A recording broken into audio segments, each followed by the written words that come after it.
Hey everybody, welcome to episode 7 of Crack TV, where it seems we're all out of ideas for macronyms. With me as always is my co-host, slow zooms on fruit intercut with photos of Holocaust survivors. No, Clippy, I hate you so much. Well, now I'm depressed. Just go to the topic. Looking ahead, 4 ways to make fun of Obama. My fellow comedians, the time has come to face facts. Bush is out. We've milked the pretzel-choking, door-opening, shoe-dodging cow dry, and although it's going to be difficult for some of you, the time has come to forge ahead. Admittedly, Obama's not giving us a lot to work with. He's committed, passionate, seems like a decent father and human being. I know.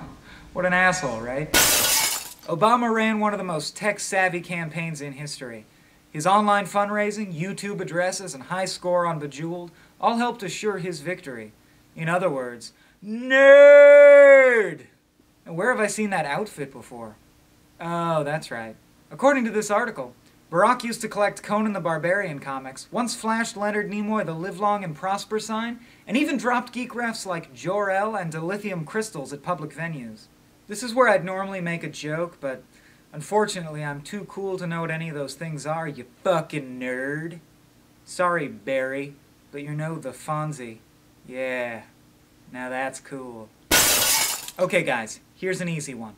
According to this study I found on YouTube, Barack, the magic Negro. Turns out Obama's black. This is huge. And I'm not just calling him lazy, he's the real deal. His dad's black, his brother lives in a shack in Kenya, he even played basketball. Look at that fine group of young black athletes. I know racial humor can be touchy, but damn it, we've got a job to do. So let's roll up our sleeves, quit pouting, and start talking about how he's the first president with a taste for dark chocolate. Well, maybe not the first. I'll start us off. You ever notice how white presidents are always like, When I was a young boy, I used to look at pictures of naked ladies. but black presidents are always like, Whose baby is this? Ain't mine. right? They deny paternity of their bastard children? Anyone? If you're like me, a robot, then you worship only the cold god of technology, Technos, and his cruel daughter, Sciencina. But if I didn't know any better, I might be inclined to agree with this enterprising gentleman. I mean, think about it. If Jesus really existed, he'd probably look more like this than like this. Plus, Obama's been known to wear a robe, and look at these pictures. Guy's the son of God. And you know what that means. Jew jokes are officially back on the table. So, Obama's revealed the details of his economics plan. Turns out he's going to replace all pork barrel spending with kosher beef. Plus, he says he found an old coupon clipped inside his yarmulke.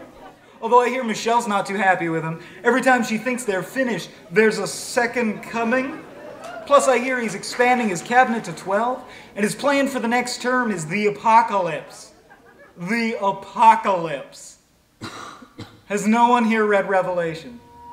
And let's not forget Obama's VP, Joltin' Joe Biden. It will not be 6 months before the world tests Barack Obama like they did John Kennedy.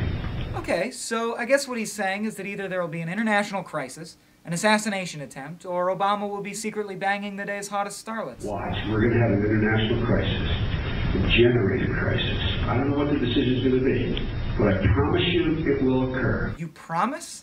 That almost sounds like a threat, Joe. Where's the bomb, Joe? Where's the bomb? I can give you at least 4 or 5 scenarios from where it might originate. All right, you win. We'll vote him in. Just, please, Joe. Give me back my son. All right, okay, you can have him. Jeez, he wasn't really mine anyway. Although, you know what? Just for that, I'm showing him the Villages video. The Villages, America's friendliest hometown. Remember, if you'd like to help pick next week's topic. Ew, man, seriously, ew. You're starting to freak me out, okay? I've been your host, Droid Michael Swaim. Allow me to play you out.